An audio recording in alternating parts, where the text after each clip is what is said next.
নমস্কার বন্ধুরা, গল্পের আশিয়ানায় আবার সবাইকে স্বাগত। আজকের গল্প অভিশপ্ত, লিখেছেন বিভূতিভূষণ বন্দ্যোপাধ্যায়। গল্প শুরু করার আগে সবার কাছে বিনীত অনুরোধ, যারা এখনও আমার চ্যানেলটিকে সাবস্ক্রাইব করেননি তারা প্লিজ আমার চ্যানেলটিকে সাবস্ক্রাইব করে দেবেন আর পাশে থাকা বেল আইকনটিকে ক্লিক করে দেবেন যেন আমার পরবর্তী ভিডিওগুলোর নোটিফিকেশান সবার আগে আপনার কাছে পৌঁছয়। আপনাদের কাছে আরেকটি অনুরোধ, যদি আমার গল্প পাঠ আপনাদের ভালো লাগে তাহলে প্লিজ একটা লাইক দেবেন। আপনাদের একটা লাইক আমাকে অনুপ্রাণিত করে পরবর্তীতে আরও ভালো গল্প পাঠ করে আপনাদেরকে শোনাতে। অসংখ্য ধন্যবাদ সবাইকে। চলুন তবে শুরু করা যাক। আমার জীবনে সেই একটা অদ্ভুত ব্যাপার সেবার ঘটেছিল। বছর 3 আগেকার কথা। আমাকে বরিশালের ওধারে যেতে হয়েছিল একটা কাজে। ও অঞ্চলের একটা গঞ্জ থেকে বেলা প্রায় 12টার সময় নৌকোয় উঠলুম। আমার সঙ্গে এক নৌকোয় বরিশালের এক ভদ্রলোক ছিলেন। গল্পে গুজবে সময় কাটতে লাগলো। সময়টা পুজোর পরেই। দিনমানটা মেঘলা মেঘলা কেটে গেল। মাঝে মাঝে টিপ টিপ করে বৃষ্টিও পড়তে শুরু হলো। সন্ধ্যার কিছু আগে কিন্তু আকাশটা অল্প পরিষ্কার হয়ে গেল। ভাঙা ভাঙা মেঘের মধ্যে দিয়ে চতুর্দশীর চাঁদের আলো অল্প অল্প প্রকাশ হলো। সন্ধ্যা হবার সঙ্গে সঙ্গে আমরা বড় নদী ছেড়ে একটা খালে পড়লুম। শোনা গেল খালটা এখান থেকে আরম্ভ হয়ে নোয়াখালীর উত্তর দিয়ে একেবারে মেঘনায় মিশেছে। পূর্ববঙ্গে সেই আমার নতুন যাওয়া। চোখে কেমন সব একটু নতুন ঠেকতে লাগলো। অপরিসর খালের দুধারে বৃষ্টিস্নাত কেয়ার জঙ্গলে মেঘে আধা ঢাকা চতুর্দশীর জ্যোৎস্না চিকমিক করছিল। মাঝে মাঝে নদীর ধারে বড় বড় মাঠ, সটি, বেত, ফার্ন গাছের বন জায়গায় জায়গায় খালের জলে ঝুঁকে পড়েছে। বাইরে একটু ঠান্ডা থাকলেও আমি ছইয়ের বাইরে বসে দেখতে দেখতে যাচ্ছিলাম। বরিশালের সে অংশটা সুন্দরবনের কাছাকাছি। ছোট ছোট খাল ও নদী চারিধারে। সমুদ্র খুব দূরে নয়। 10-15 মাইল দক্ষিণ পশ্চিমেই হাতিয়া ও সন্দ্বীপ। আর একটু রাত হলো। খালের দুপারের নির্জন জঙ্গল অস্ফুট জ্যোৎস্নায় কেমন যেন অদ্ভুত দেখাতে লাগলো। এ অংশে লোকের বসতি একেবারে নেই, শুধু ঘন বন আর জলের ধারে বড় বড় হোগলা গাছ। আমার সঙ্গী বললেন, এত রাতে আর বাইরে থাকবেন না, আসুন ছইয়ের মধ্যে। এসব জঙ্গলে বুঝলেন না। তারপর তিনি সুন্দরবনের নানা গল্প করতে লাগলেন। তার এক কাকা নাকি ফরেস্ট ডিপার্টমেন্টে কাজ করতেন। তারই লঞ্চে করে তিনি একবার সুন্দরবনের নানা অংশে বেরিয়েছিলেন। সেই সব গল্প। রাত প্রায় 12টার কাছাকাছি হলো। মাঝি আমাদের নৌকোয় ছিল মোটে একটি।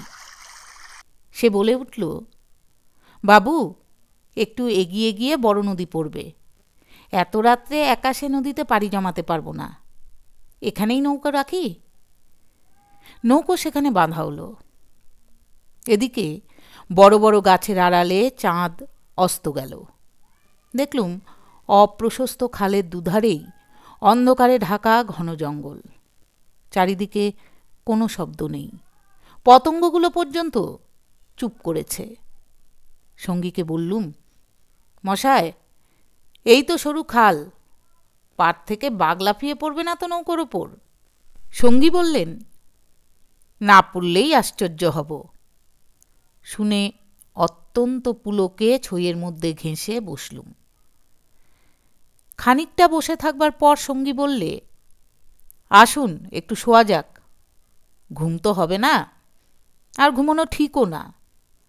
আসুন একটু চোখ বুজে থাকি। খানিকটা চুপ করে থাকবার পর সঙ্গীকে ডাকতে গিয়ে দেখি তিনি ঘুমিয়ে পড়েছেন।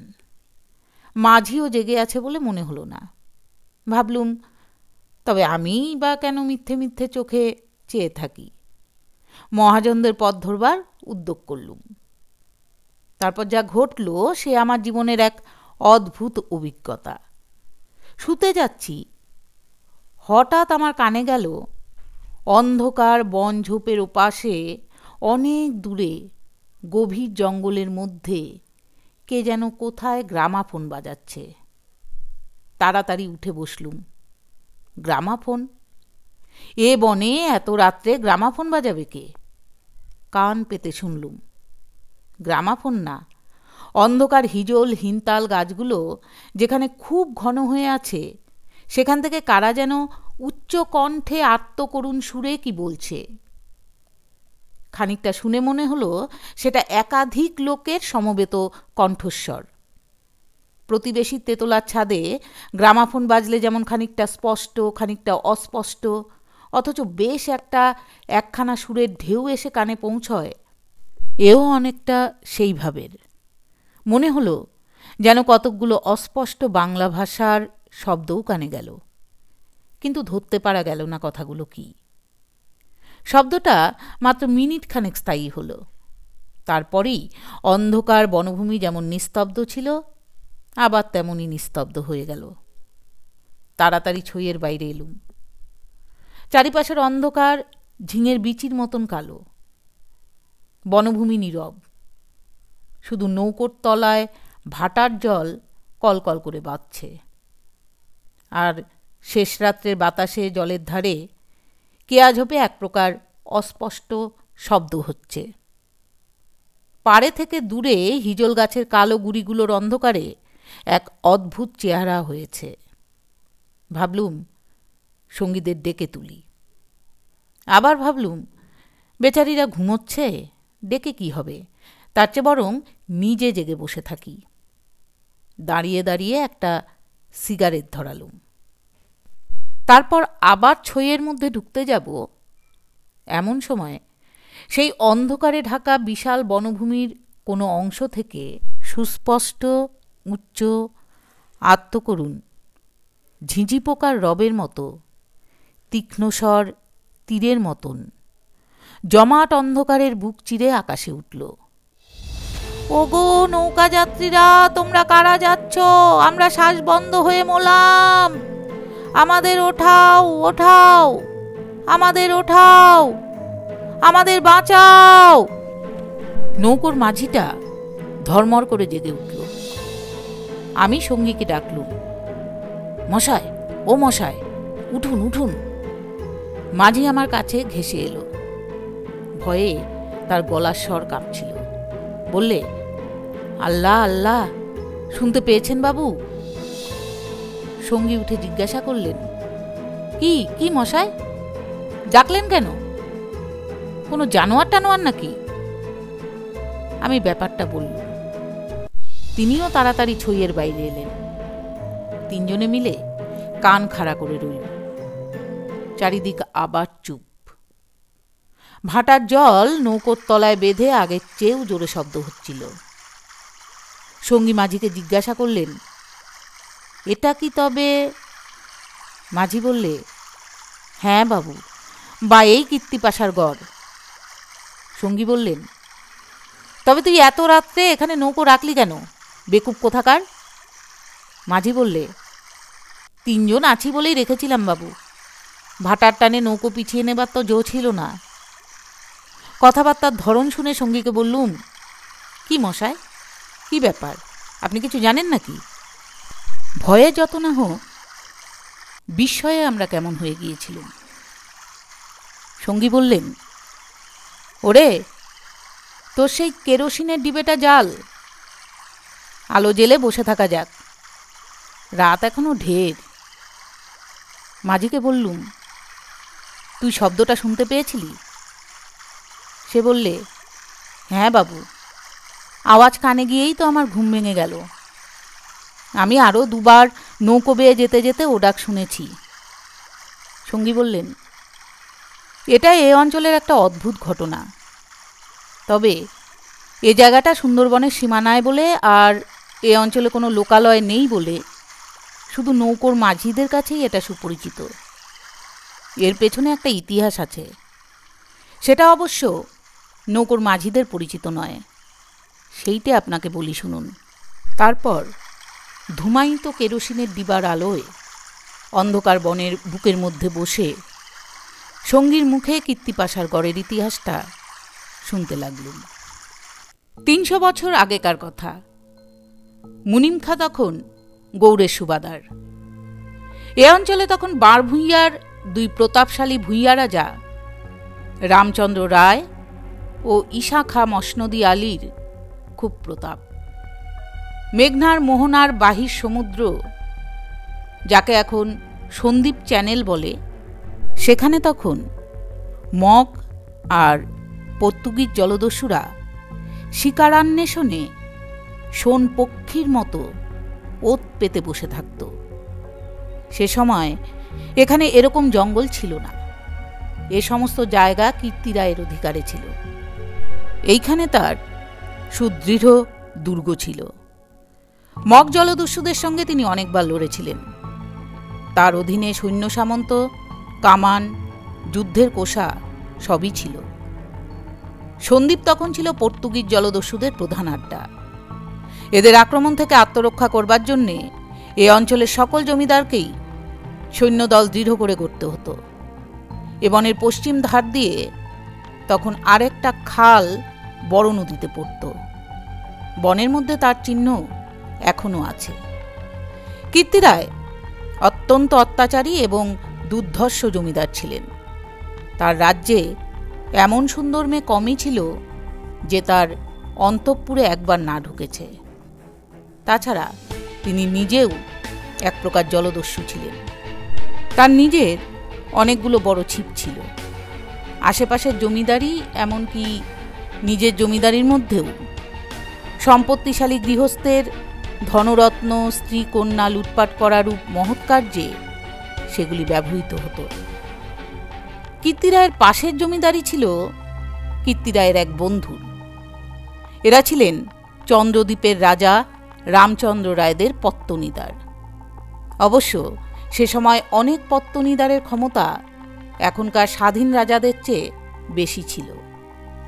কীর্তিরায়ের বন্ধু মারা গেলে তার তরুণ বয়স্ক পুত্র নরনারায়ণ রায় পিতার জমিদারির ভার পান। নরনারায়ণ তখন সবে যৌবনে পদার্পণ করেছেন। অত্যন্ত সুপুরুষ, বীর ও শক্তিমান। নরনারায়ণ কীর্তিরায়ের পুত্র চঞ্চল রায়ের সমবয়সী ও বন্ধু।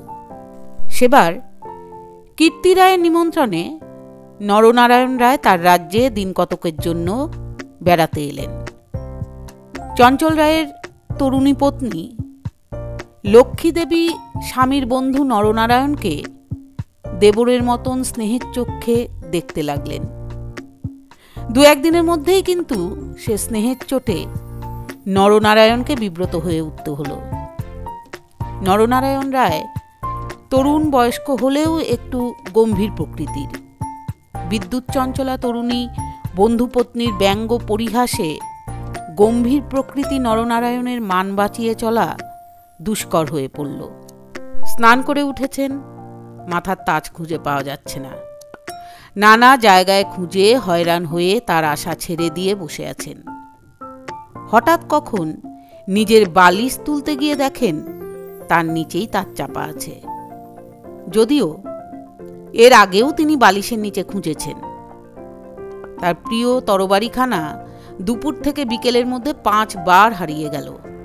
আবার 5 বারই সম্পূর্ণ অপ্রত্যাশিত স্থান থেকে খুঁজে পাওয়া গেল। তাম্বুলে এমন সব দ্রব্যের সমাবেশ হতে লাগলো যা কোনো কালেই তাম্বুলের উপকরণ নয়। তরল মস্তিষ্ক বন্ধুপত্নীকে কিছুতেই এঁটে উঠতে না পেরে অত্যাচার জর্জরিত নরনারায়ণ রায় ঠিক করলেন তার বন্ধু স্ত্রীটি একটু ছিটগ্রস্ত। বন্ধুর দুর্দশায় চঞ্চল রায় মনে মনে খুব খুশি হলেও বাইরে স্ত্রীকে বললেন, 2 দিনের জন্য এসেছে বেচারি, ওকে তুমি যেরকম বিব্রত করে তুলেছ ও আর কখনো এখানে আসবে না। দিন কয়েক এরকমে কাটবার পর কীর্তিরায়ের আদেশে চঞ্চল রায়কে কি কাজে হঠাৎ গৌড়ে যাত্রা করতে হলো। নরনারায়ণ রায়ও বন্ধুপত্নী কখন কি করে বসে সেই ভয়ে দিনকতক সশস্ত্র অবস্থায় কালযাপন করবার পর নিজের বজরায় উঠে হাঁপ ছেড়ে বাঁচলেন। যাবার সময় লক্ষ্মীদেবী বলে দিলেন, এবার আবার যখন আসবে ভাই, তখন একটি বিশ্বাসী লোক সঙ্গে এনো, যে রাত দিন তোমার জিনিসপত্র ঘরে বসে চৌকি দেবে, বুঝলে তো? নরনারায়ণ রায়ের বজরা রায়মঙ্গলের মোহনা ছাড়িয়ে যাবার একটু পরেই জলদস্যুদের দ্বারা আক্রান্ত হল। তখন মধ্যাহ্নকাল।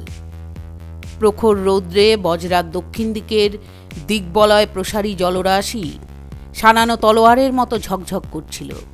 সমুদ্রের সে অংশে এমন কোনো নৌকো ছিল না যারা সাহায্য করতে আসতে পারে। সেটা রায়মঙ্গল আর কালাবদন নদীর মুখ। সামনেই বার সমুদ্র সন্দ্বীপ চ্যানেল, জলদস্যুদের প্রধান ঘাঁটি। নরনারায়ণের বজরার রক্ষীরা কেউ হত হল, কেউ সাংঘাতিক জখম হল। নিজে নরনারায়ণ দস্যুদের আক্রমণ প্রতিহত করতে গিয়ে উরুদেশে কিসের খোঁচা খেয়ে সংজ্ঞাশূন্য হয়ে পড়লেন। জ্ঞান হলে দেখতে পেলেন তিনি এক অন্ধকার স্থানে শুয়ে আছেন। তার সামনে কি যেন একটা বড় নক্ষত্রের মতন জ্বলছে। খানিকক্ষণ জোরে চোখের পলক ফেলবার পর তিনি বুঝলেন, যাকে নক্ষত্র বলে মনে হয়েছিল তা প্রকৃতপক্ষে একটি অতি ক্ষুদ্র গবাক্ষ পথে আগত দিবালোক। নরনারায়ণ দেখলেন তিনি একটি অন্ধকার কক্ষের আর্দ্র মেজের ওপর শুয়ে আছেন। ঘরের দেয়ালে স্থানে স্থানে সবুজ শ্যাওলার দল গজিয়েছে। আরও কদিন, আরও করাত কেটে গেল। কেউ তার জন্যে কোনো খাদ্য আনলে না। তিনি বুঝলেন, যারা তাকে এখানে এনেছে তাকে না খেতে দিয়ে মেরে ফেলাই তাদের উদ্দেশ্য। মৃত্যু, সামনে নির্মম মৃত্যু। সে দিন মানও কেটে গেল। আঘাতজনিত ব্যথায় এবং ক্ষুধা তৃষ্ণায় অবসন্ন দেহ নরনারায়ণের চোখের সামনে থেকে গবাক্ষ পথের শেষ দিবালোক মিলিয়ে গেল। তিনি অন্ধকার ঘরের পাষাণ শয্যায় ক্ষুধাকাতর দেহ প্রসারিত করে অধীরভাবে মৃত্যুর অপেক্ষা করতে লাগলেন। প্রকৃতির একটা ক্লোরোফর্ম আছে। যন্ত্রণা পেয়ে মরছে এমন প্রাণীকে মৃত্যু যন্ত্রণা থেকে বাঁচাবার জন্যে সেটা মুমূর্ষু প্রাণীকে অভিভূত করে। ধীরে ধীরে যেন সেই দয়াময়ী মৃত্যুতন্দ্রা এসে তাকেও আশ্রয় করলে। অনেকক্ষণ পরে, কতক্ষণ পরে তা তিনি বুঝতে পারলেন না, হঠাৎ আলো চোখে লেগে তার তন্দ্রাঘোর কেটে গেল। বিস্মিত নরনারায়ণ চোখ মেলে দেখলেন তার সামনে প্রদীপ হস্তে দাঁড়িয়ে তার বন্ধুপত্নী লক্ষ্মীদেবী। কথা বলতে গিয়ে লক্ষ্মীদেবীর ইঙ্গিতে নরনারায়ণ থেমে গেলেন।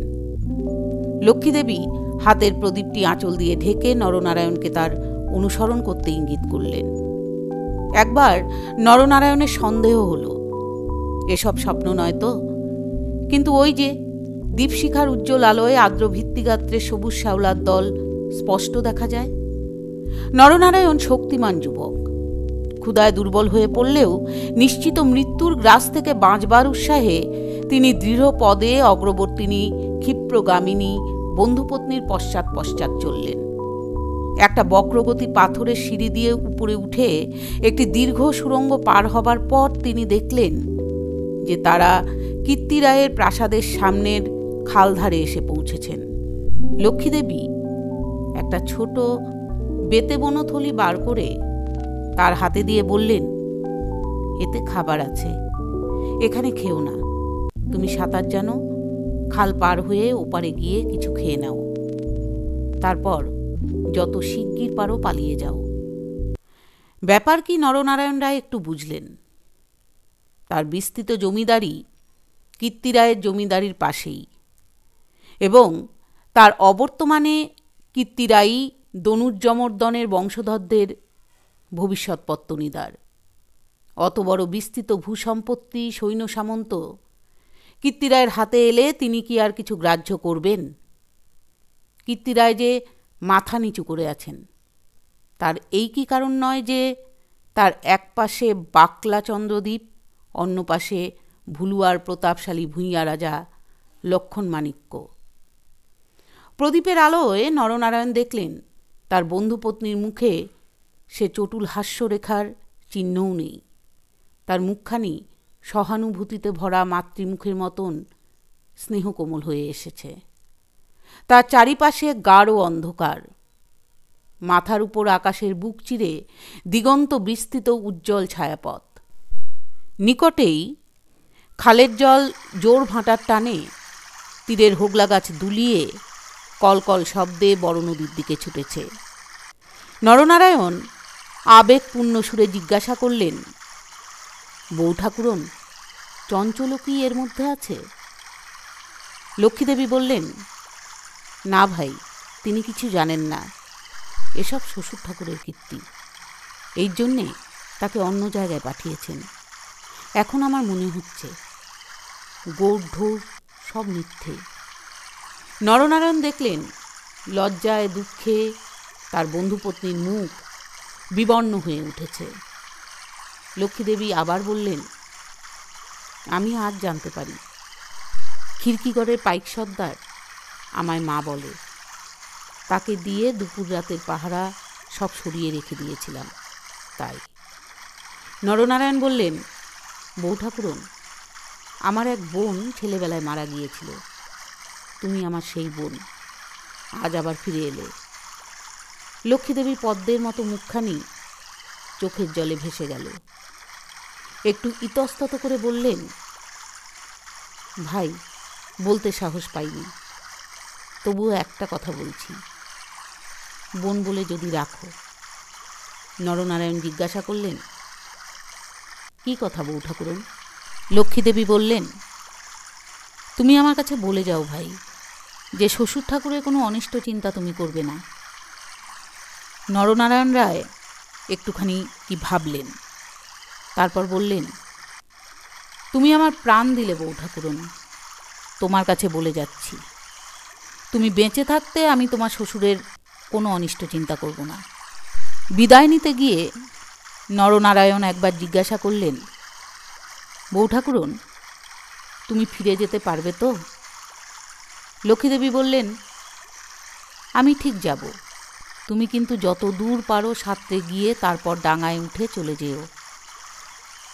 নরনারায়ণ রায় সেই ঘনকৃষ্ণ অন্ধকারের মধ্যে নিঃশব্দে খালের জলে পড়ে মিলিয়ে গেলেন। লক্ষ্মীদেবীর প্রদীপটা অনেকক্ষণ বাতাসে নিভে গিয়েছিল। তিনি অন্ধকারের মধ্যে দিয়ে শ্বশুরের গড়ের দিকে ফিরলেন। একটু দূরে গিয়েই তিনি দেখতে পেলেন পাশের ছোট খালটায় দুখানা ছিপ মশালের আলোয় সজ্জিত হচ্ছে। ভয়ে তার বুকের রক্ত জমে গেল। সর্বনাশ! এরা কি তবে জানতে পেরেছে?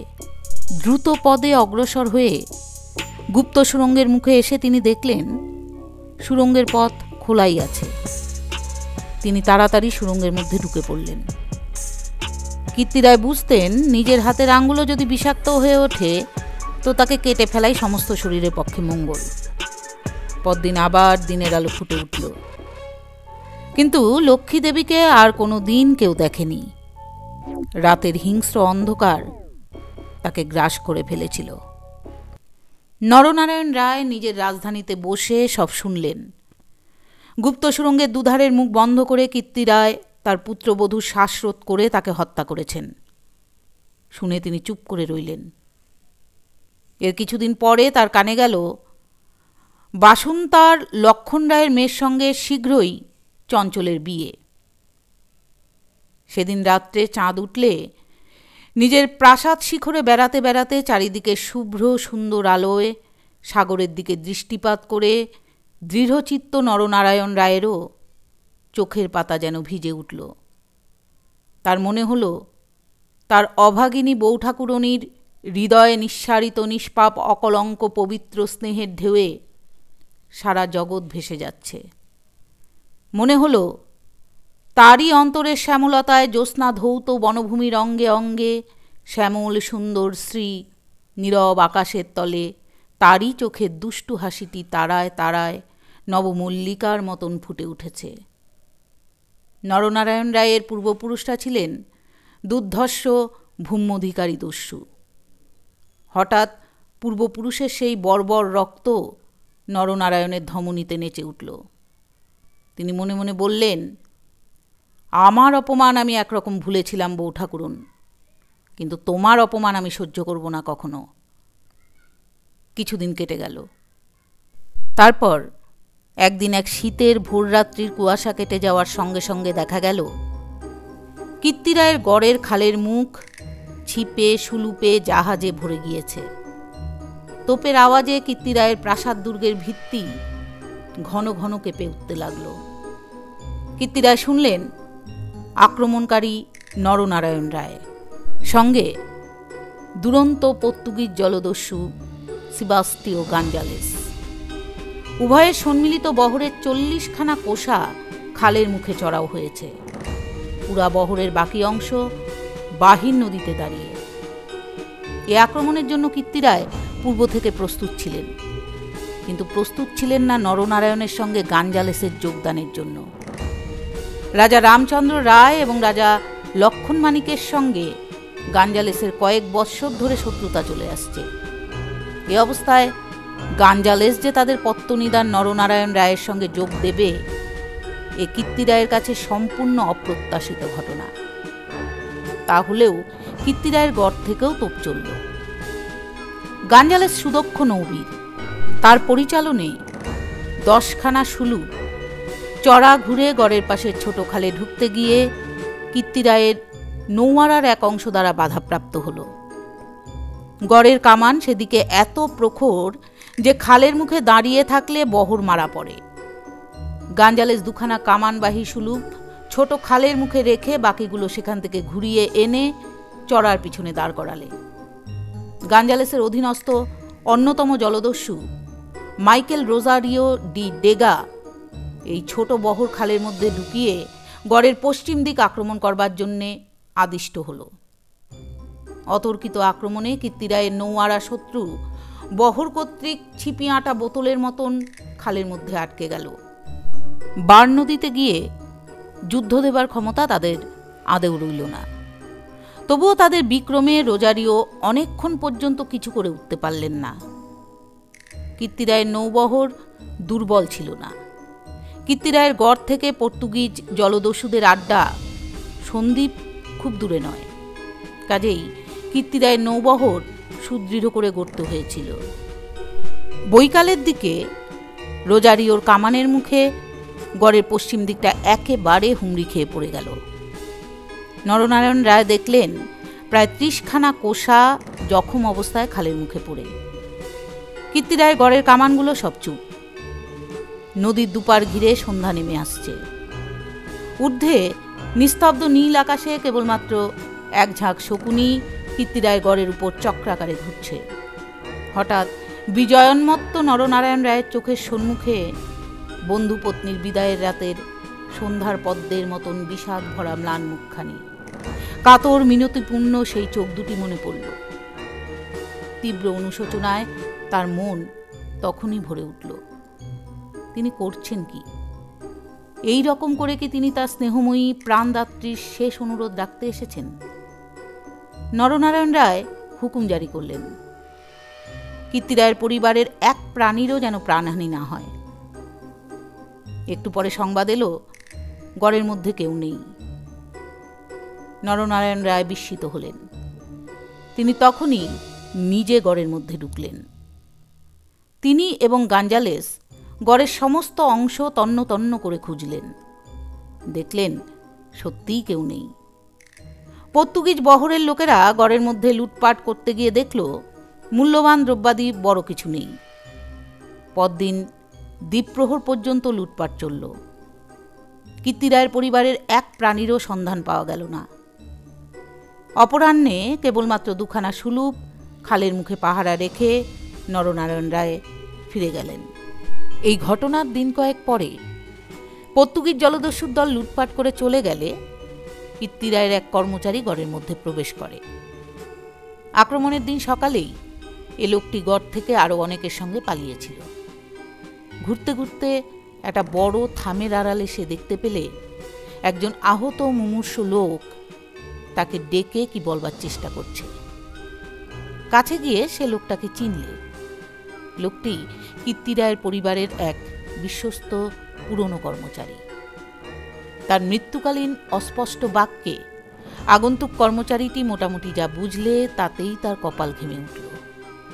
সে বুঝলে কীর্তিরায় তার পরিবারবর্গ এবং ধনরত্ন নিয়ে মাটির নিচের এক গুপ্ত স্থানে আশ্রয় নিয়েছেন এবং এই লোকটি একমাত্র তার সন্ধান জানে।